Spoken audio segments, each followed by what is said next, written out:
우리가 보통 우리가 이제 사용하는 여기 이제 태양력을 사용합니다. 그래서 태양을 중심으로 해서 우리가 태양력을 사용하게 되는데요. 그래서 이제 이거를 양력이라고 하고, 또 이제 어르신들, 옛날에 어르신들 생신이나 또 우리가 명절 같은 경우는 또 달을 주기로 한 그 음력을 많이 또 사용하고 있죠. 근데 이제 우리가 이렇게 양력하고 음력, 세상에서 사용하는 그거 외에는 우리 교회 다니는 사람들, 우리 신앙인들에게는 교회력이라는 게 있습니다. 그래서 예수님의 생애를 중심으로 이렇게 교회력을 하게 되는데요. 지금 이제 양력으로 치면은 지금 연말이지만 사실 이제 오늘부터 우리는 1월 2일입니다. 교회력으로 따지면. 그래서 교회의 절기가 6개, 예수님의 그 일생을 통해서 이렇게 6개로 했는데, 그래서 지금 이제 강림절이 시작되는 거고요. 그리고 이제 성탄절이 있고, 주연절이 있고, 사순절, 부활절, 성령강림절, 이렇게 해서 예수님의 생애를 중심으로 이렇게 교회력을 하고 있습니다. 그래서 이제 오늘이 사실 1월 1일입니다. 우리 교회 다니는 교회력으로 볼 때. 그래서 이제 강림절이라고 이제 하는데, 예수님께서 이 땅에 오시기 전에 성탄하신, 강림하신 거죠. 우리가 성육신이라고 그러고 인카네이션이라고 그러죠. 말씀이 육신이 돼서 하나님께서 육신을 입고 이 땅에 오신, 강림하신 것을 이제 기다리는 기간입니다. 그래서 이제 강림절이라고 그러고 하고, 사실 더 정확히 말하면 이제 우리가 대림절, 대강절, 이 세 용어가 같은 용어로 쓰이고 있거든요. 그래서 기다릴제, 임재를 기다린다. 그리고 대강절, 강림을 기다린다. 그래서 강림절, 대림절, 대강절, 이렇게 이제 우리가 용어를 사용하고 있습니다. 그래서 지금 성탄절부터 한 4주 동안, 그래서 이제 강림절 1주, 2주, 3주, 4주, 그리고 이제 성탄절이 되는 거거든요. 그래서 이제 오늘부터 이런 대림절, 또 강림절, 첫 번째 주일이 되는 것입니다. 그래서 우리가 성탄을 기다리는 의미도 있고요. 또 이제 우리 예배 가운데 주님이 임재하시는 것을 우리가 늘 사모하고, 또 우리의 삶 가운데, 우리의 심령 가운데 주님이 임재하시는 게 성전입니다. 그래서 늘 우리 그리스도인 개개인은 우리 고린도서에 보면은 하나님의 성전이라 그랬거든요. 하나님의 성전은 뭡니까? 하나님이 임재하셔야 성전이죠. 하나님이 안 계시는 건 성전이 아니죠. 그래서 우리가 늘 말씀과 기도의 자리로 나아갈 때 주님께서 우리 가운데 좌정하시고 또 임재하시고 강림하실 때 우리 개개인이 성전이 될 줄로 믿습니다. 그래서 늘 우리는 그 믿음이라는 건 어떻게 보면은 기다리는 거예요. 기다리는 거예요. 주님의 강림하심을 기다리는, 주님의 약속이 이루어지는 것을 또 기다리고, 그 기다린 약속과 또 성취의 그 간극을, 기다림을 신앙의 다리로 건너가는 것이죠. 그래서 그게 이제 우리의 믿음이라고 할 수 있습니다. 오늘 우리가 함께 읽은 시편 130편에 보면은 하수꾼이 아침을 기다리는 것보다 내가 내 영혼이 주를 기다림이 사모하는 것이 더하도다 라고 이렇게 시편 기자가 노래하고 있습니다. 그래서 오늘 이 말씀 통해서 우리가 특별히 이제 세 가지 물음을 이제 묻게 되는데요. 그 믿음을, 기다리는 믿음에 대해서 세 가지 물음을 통해서 우리 믿음을 새롭게 결단하는 시간 되시기를 주님의 이름으로 축원합니다. 첫 번째 물음은요, 우리가 왜 주님을 기다려야 하는가라는 것입니다. 왜라는 물음이 사실은 제일 중요하죠. 제일 근본적인 물음이 왜라는 것. 왜라는 물음 굉장히 중요합니다. 그래서 우리가 그냥 기다리라 그래놓고 이유도 안 알려주고 그냥 기다리라 그러면은 사실 그게 지속될 수도 없고요. 동기부여도 될 수가 없어요. 왜 기다리는지 우리가 알게 되면 기다릴 수밖에 없는 거죠. 그래서 왜 우리가 기다려야 되는가라는 것을 알아야 됩니다. 이 아일랜드 출신의 그 프랑스 작가인 그 사무엘 베케트라는 사람의 고도를 기다리려라는 그 책이 있습니다. 근데 그 책에 보면 극작 그 대본인데, 사실은 거기 이분이 이제 1969년에 그 고도를 기다리며라는 책으로 그 노벨 문학상을 탔습니다. 근데 이분이 사실은 자기가 실제 경험했던 것을 토대로 이렇게 글을 쓴 거예요. 이제 2차 세계대전 때 프랑스의 한 지방에 이 사람이 이제 숨어 있었거든요. 뭘 기다렸겠습니까? 전쟁통에. 전쟁이 끝나기를 기다렸겠죠. 이 지옥 같은 이 전쟁이 빨리 끝나는 그런 소식을 숨어가지고 이제 기다렸는데, 자기가 그런 체험을 한 것을 가지고 글로 쓴 거예요. 어떻게 보면 인간의 어떤 보편적인 기다림에 대해서 그걸 문학적으로 잘 표현해서 노벨 문학상을 받았어요. 이제 그게 고도를 기다리며라는 그런 겁니다. 그런데 이제 그 책을 이렇게 보면은 그 두 명의 사람이 이렇게 대화를 나누면서 고도를 기다리는데 고도는 끝까지 오지는 않았어요. 근데 이제 이런 그 전령을 통해서 오늘 고도가 안 오는데 내일은 온다더라 뭐 이렇게 하면서 이제 끝나게 되는데, 그래서 이제 사람들이 고도가 뭐냐 도대체 이렇게 이제 사무엘 베케트한테 물어봤어요. 고도가 뭡니까? 이렇게 얘기하니까 나도 사실은 잘 모른다고, 근데 내가 그걸 알았으면 그 책에다가 썼을 거다 이렇게 이제 대답했다는 그 일화가 있습니다. 그래서 이제 사람들이 이제 그렇게 하다 보니까 더 신비롭잖아요. 저자가 뭔가 명확하게 딱 말해주면은 그냥 그걸로 더 이상 궁금증이 없는데, 그렇게 하니까 더 신비로우니까 사람들이 그거를 해석하고 의미를 부여하고 막 오히려 더 그 해석들이 많아지니까 또 문학의 특성상 또 풍요로워지는 또 요소가 있습니다. 그래서 거기서 또 하나의 또 어떤 뭐 새로운 창작이 되는 또 요소도 있는 거겠죠. 근데 이제 사람들의 여러 가지 대답 중에 그 중에 의미 있는 게 고도라는 게 영어로 Godot라고 이렇게 되니까 God면은 가시잖아요. 하나님이잖아요. 그게. 그리고 이제 프랑스어로 신이라는 게 디읒이라 그런데요. 그래서 프랑스어로 하나님이라는 게, 그래서 이 영어의 갓하고 프랑스어의 디읒이라는 걸 이렇게 합성화해가지고 고도 이렇게 이제 Godot 이렇게 이제 했다. 그래서 이제 그것이 고도를 기다리며라는 것이 신을 기다리며라는 그런 의미다라고 이제 사람들이 해석하기도 합니다. 근데 여러분, 우리 인생을 한번 이렇게 가만 생각해 보면요, 우리가 의식하지 못하지만 사실 다 기다리는 거예요. 사실 여기 이제 예배 끝나고 이제 식당 가서 밥 먹으려고 해도 그거 기다려야 되고, 지금 뭐 사람이 많이 없겠지만 보통 이제 사람 항상 기다려야 돼요. 음식 나오길 기다려야 되고 또 순서를 기다려야 되고, 그런 어떤 일상적인 작은 기다림도 있고요. 또 큰 기다림도 있죠. 우리가 어떤 뭐 취업을 준비하는 학생 같은 경우는 그 취업에 합격하기 위해서 시험을 보고 결과를 기다리고, 이제 수능 시험이 얼마 끝나지 않은 또 우리 수험생들은 또 결과를 기다리겠죠. 뭔가 좋은 결과를 희망하면서. 그런 기다림들은 또 인생에 있어서 큰 기다림이겠죠. 우리가 식당에서 내 음식 나오는 거 기다림하고는 비교가 될 수 없겠죠. 그래서 우리가 다 보면 아주 사소한 기다림도 있고 큰 기다림도 있고, 그런 여러 가지 기다림 속에서 우리 인생이 이루어진 것을 볼 수가 있습니다. 근데 이런 작은 기다림, 큰 기다림보다 더 중요한 본질적인 기다림이 있다는 거예요.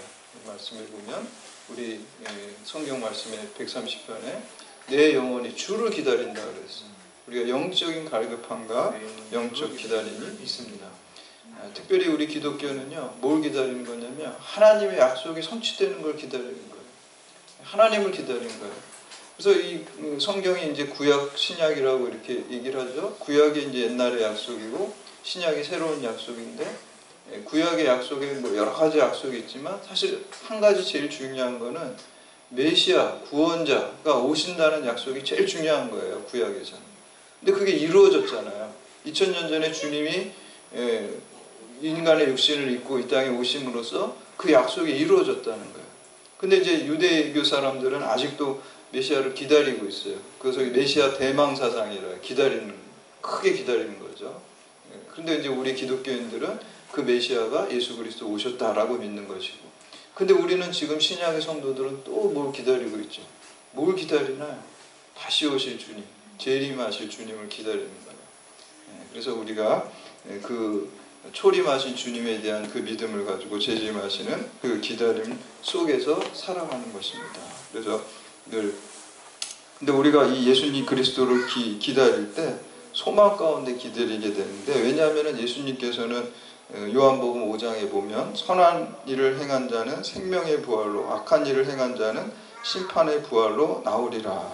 공의로운 재판장이신 주님을 기다리는 것입니다. 여러분, 세상을 보면요, 공의롭지 못한 일들이 많이 있어요. 선한 사람이 고통받는 일도 있고요, 악한 사람이 잘 되는 경우도 있어요. 실망스러워요. 사실 세상을 보면 실망할 수밖에 없는 일들이 많이 있습니다. 그런데 우리 그리스도인들에게 소망이 있고 희망이 있는 건 뭐냐면 재림하실 주님이 오신다는 거예요. 그게 소망이 되는 거예요. 공의로운 재판장이기 때문에 사람이 판결하고 하는 것 같이 불의한 게 전혀 개입되지 않는 거예요. 정말 공평하시고 공의로우신 주님이 다시 오셔서 재판하시고 심판하신다는 그 종말 신앙. 우리가 기독교 신앙이 5가지 신앙의 콘텐츠가 있어야 돼요. 창조 신앙, 임마누엘 신앙, 십자가 신앙, 그리고 부활 신앙, 그리고 종말 신앙이 있어야 돼요. 이게 기독교 신앙의 콘텐츠예요. 그래서 누가 안 믿는 사람이나 불신자가 기독교 신앙 물어보면 이 5가지만 얘기해줘도 핵심은 다 얘기해 준 거예요. 그러니까 자신감 있게 얘기할 수 있어요. 예, 그래서 이 5가지 신앙의 콘텐츠를 얘기해 주면 되고요. 이 종말 신앙이라는 건 다른 말로 종말에 뭐가 있나요? 심판이 있잖아요. 그러니까 그리고 심판이 있고 천국과 지옥을 우리가 간다 그러니까 내세가 있잖아요. 그러니까 종말 신앙, 심판 신앙, 내세 신앙은 어떻게 보면은 한계죠. 한계인데 이렇게 각도를 이렇게 다르게 이렇게 다양하게 본 겁니다. 이 종말이 있다는 게 희망입니다, 우리. 이 세상이 불의하고 아무리 그럴지라도 우리 믿는 사람들은 늘 그럼에도 불구하고 세상이 알아주지 않아도 우리가 공의롭게 살고 정직하게 살아야 될 이유가 뭡니까? 종말 신앙이 있기 때문이에요. 마지막에 주님이 올바르게 살고 주님 믿고 산 사람을 생명의 부활로 건져주신다는 종말 신앙, 심판 신앙이 있기 때문입니다. 그게 우리의 소망입니다. 그래서 세상에는 어떤 재판이 불의할 수 있지만 공의로운 재판장이신 주님 공의롭게 심판하신 걸 믿고 그렇기 때문에 우리가 말씀대로 정직하게 바르게 살아갈 수 있는 소망이 될 줄로 믿습니다. 그래서 우리가 그러한 그 주님을 기다리는 것입니다. 그래서 우리가 그런 희망의 기다림이 우리에게 있어야 되겠죠. 그래서 기다림하면 오늘 화수꾼 나오지만 저희 아들도 이제 군대 갔다 왔는데 군대 가면 뭐 합니까? 부침 먹습니다. 부침 먹.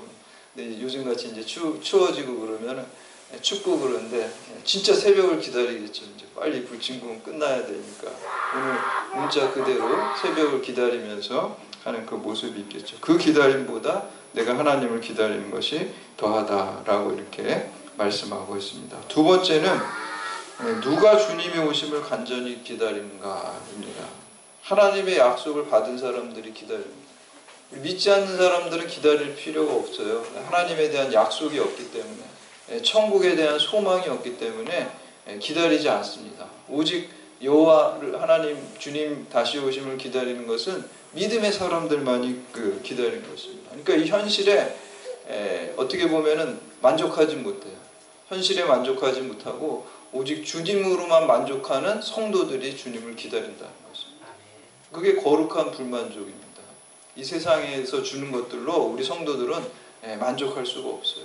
그래서 이제 파스칼이란 철학자는 그런 얘기를 했어요. 모든 인간에게 하나님께서 큰 구멍을 주셨다는 거예요. 가슴속에.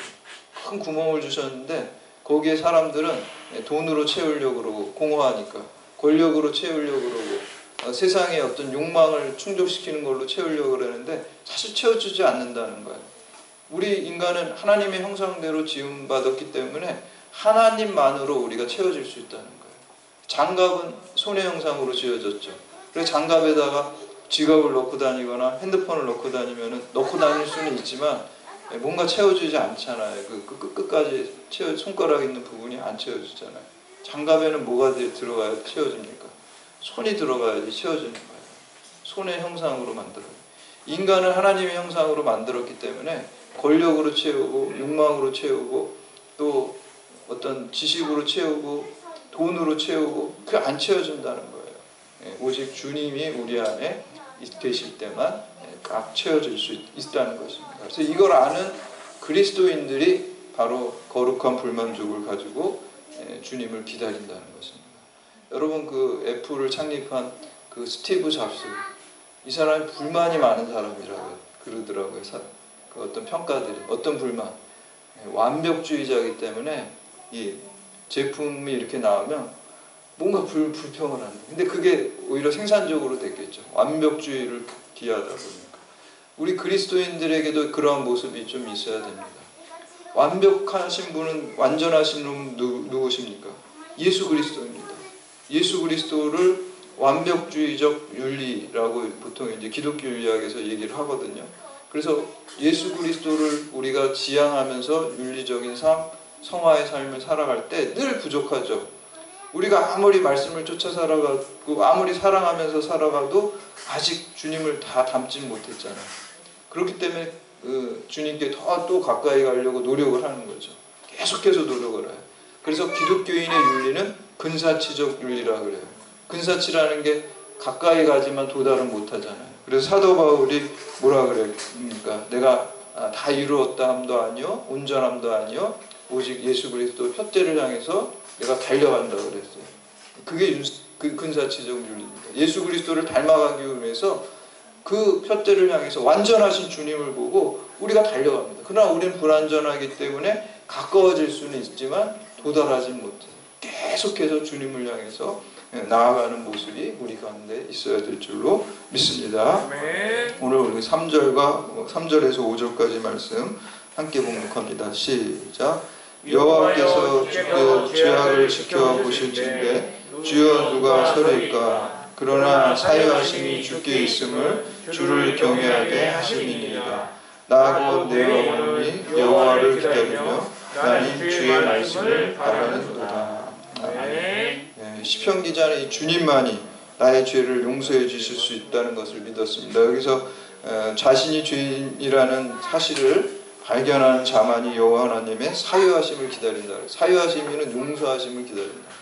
그래서 내가 죄인이고 오직 주님만이 나의 죄의 문제를 해결해 줄 수 있다는 그 믿음을 가진 사람들, 우리 그리스도인들만이 주를 기다리고 이 세상에서 주는 것들에 만족하지 못하고 주님이 주시는 건 사모하고 만족하는 자들이 기다린다는 거예요.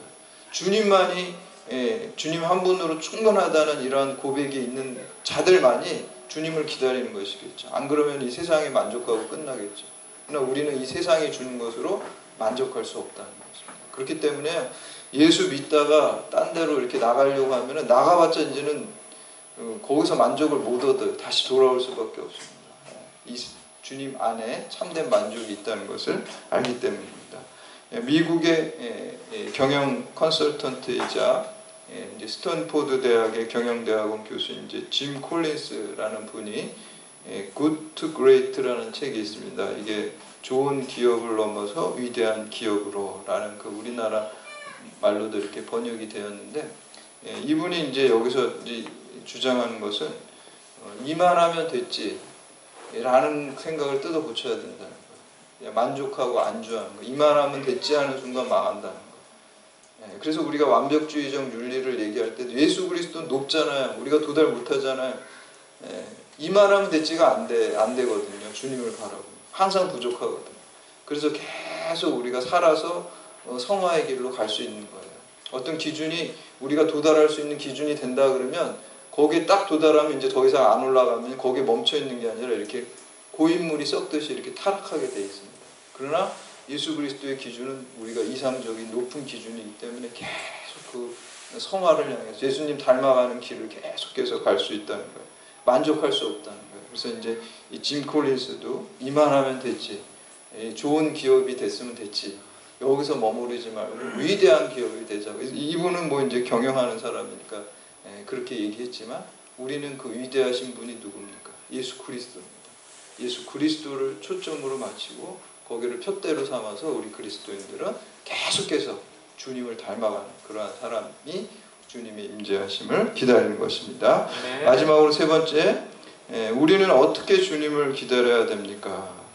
우리가 파수꾼이 아침을 기다릴 때 반드시 아침이 온다는 그 믿음과 소망을 가지고 기다렸죠. 우리도 마찬가지입니다. 우리 기다릴 때요, 그냥 막연하게 기다리는 것이 아니라 믿음을 가지고 기다려야 돼요. 주님 반드시 다시 오시고 반드시 공의롭게 이 세상을 심판하신다는 믿음이 있어야 된다라는 것입니다. 또 한편으로는요, 우리 어떻게 기다려야 되는 것이 누가복음 2장에 보면 대표적인 사례들이 나옵니다. 이분들처럼 기다리면 돼요. 누구냐면 시므온과 안나라는 분이에요. 이분들처럼 기다려야 돼요. 이분들은 초림하신 주님을 기다리셨죠. 어떻게 기다렸냐면 누가복음 2장 25절에 보면 시므온이라는 분은 의롭고 경건하여 이스라엘의 위로를 기다려요. 의롭고 경건하게 기다렸대요. 두 번째 안나라는 분은요, 성전을 떠나지 아니하고 주야에 금식하며 기도함으로 섬기는 자였대요. 기도하면서 또 섬기면서 기다려야 된다는 이분들이 아주 모범적인 사례를 볼 수가 있습니다. 이분들에게 뭐가 있었습니까? 메시아를 보리라는 약속이 있었어요. 약속이 있었으면 기다렸는데 그냥 넋놓고 기다린 게 아닙니다. 보니까 기도하며 섬기며 의롭고 경건하며, 이 다른 말로 뭐라 그러죠? 말씀을 쫓아 살아갔다는 거예요. 기도하면서 쉬지 않고 기도하면서 기다렸다는 거예요. 기다림의 모습이 그냥 아무렇게나 기다리는 게 아니라 우리가 하나님의 말씀을 쫓아가면서 순종하면서 기도해야 될 줄로 믿습니다. 제가 아는 목사님 중에 한 분은, 이분이 원래 시골 분인데 이제 그 형제들하고 그 부모님들은 그냥 시골에 살고 그냥 서울로 유학을 보낸 거예요. 그 형제들을 전부 다. 근데 이분이 3학년 때 형하고 뭐 누나하고 이렇게 따라서 서울에 올라왔습니다. 그래서 그 어머니가 이제 시골에 사시니까 한 달에 한 번씩 그 집에 와가지고, 서울 집에 와가지고 반찬도 막 이렇게 갖다 주고 뭐 해주고 이렇게 가시고 그랬대요. 그러면서 하루는 이 어머니가 이만한 돼지 저금통을 이렇게 갖고 오셔가지고 하나씩 주면서 여기다 이제 뭐 돈이 있고 그러면은 좀 저금을 이렇게 하라고 이렇게 얘기를 하셨대요. 그래서 이제 이 목사님이 어렸을 때 이제 조금 용돈 있고 그런 걸 아껴가지고 저금을, 어머니 말씀대로 저금을 했대요. 그러니까 다음 달에 어머니가 오시니까 저금통 오고 막 칭찬을 하다는, 야, 너 기특하다, 이렇게 저금 열심히 하고, 그렇게 이제 칭찬을 했는데, 어떤 날 이제 그렇게 이제 몇 달을 지나다가 그 학교 앞에 이제 뭐 이렇게 뭐 맛있는 거 파는 거 막 있는데 돈이 없으니까 저금통을 이렇게 칼로 이렇게 쫙 찢었대요. 그래가지고 그걸 동전을 이렇게 뽑아가지고 하나를 이렇게 그걸 사 먹었는데, 그거 이제 하나에 만족을 못하니까 이제 계속 돈을 계속 뽑은 거예요. 저금통을 찢어가지고 이렇게 끄집어내가지고, 그러다 보니까 이제 그 저금통, 돼지 저금통 이제 텅텅 비게 돼.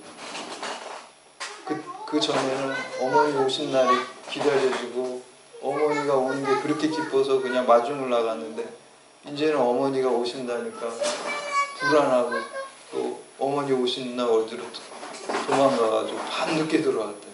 그 왜 그랬습니까? 어머니 말씀 안 되니까 이제 어머니를 보는 게 기쁜 게 아니라 힘든 거예요. 아담과 하와가 하나님 말씀 안 들었을 때 어떻게 했나요? 숨었잖아요. 하나님 보는 게 두려워. 우리가 마지막 날 주님 만날 때도 저는 이게 같다고 생각이 듭니다. 우리가 하나님 말씀 따라서 살아갔을 때 주님 오셔도 반갑죠.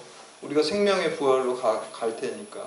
그런데 우리가 불순종하고 살면 주님 오시는 날이 좋은 날이 아니라 심판의 날이 될 거라 그래서 우리가 피할 수밖에 없다라는 것입니다. 그래서 어떻게 기다려야 되냐, 이 질문에 있어서 하나님 말씀 쫓아서 순종하면서, 아까 시므온과 안나같이 그 초림을 기다렸었지만 우리는 그걸 모델로 해서 재림을 기다리는 신약의 성도들로서 경건하게 말씀 쫓아가고 기도하면서 그렇게 기다려야 될 줄로 믿습니다.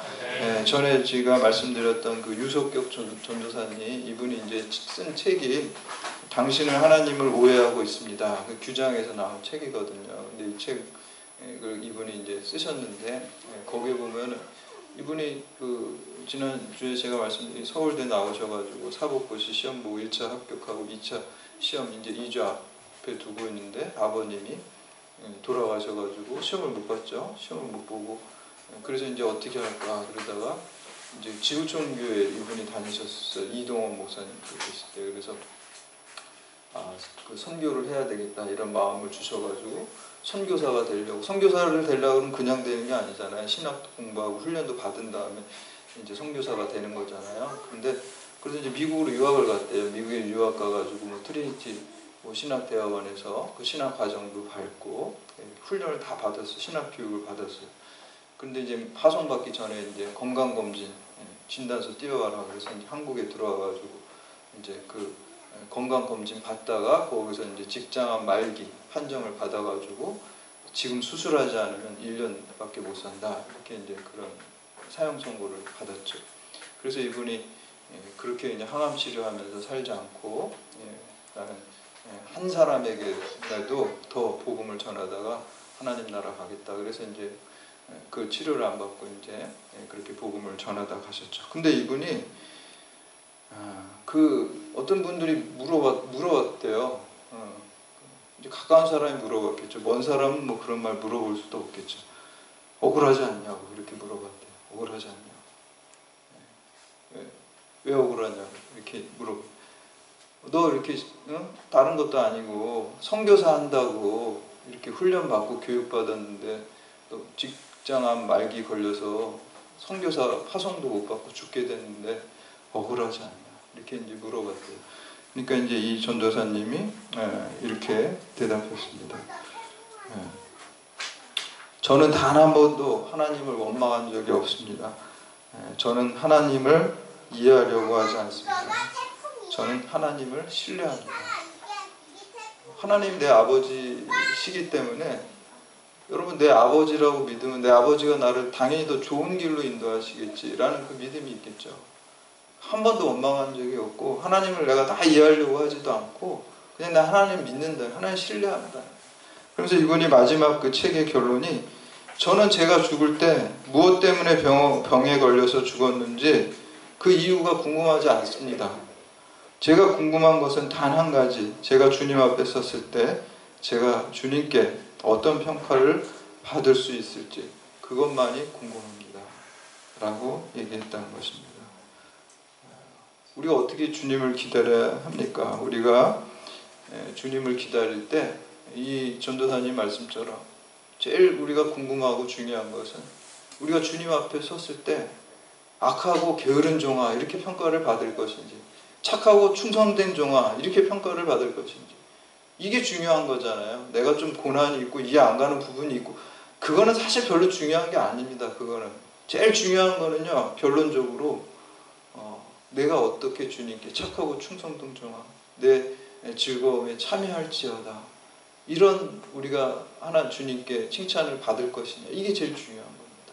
그래서 우리가 주님을 이제 기다리는 우리 성도로서 주님을 기다릴 때 그냥 기다리는 것이 아니라 늘 우리 머릿속에 그럼 우리가 기다리는 그 주님을 만났을 때 내가 과연 착하고 충성된 종아라고 이렇게 칭찬받을 것인지 그거를 기억하면서 말씀을 순종하는 또 말씀을 쫓아 살아가고 쉬지 않고 기도하고 그 복음을 증거하는 그러한 성도의 삶을 살고 나중에 주님 만났을 때 착하고 충성된 종아 하고 주님이 우리를 꽉 끌어안아주고 칭찬받는 믿음의 신실한 자녀들이 다 되시기를 주님의 이름으로 축원합니다. 이제 다 같이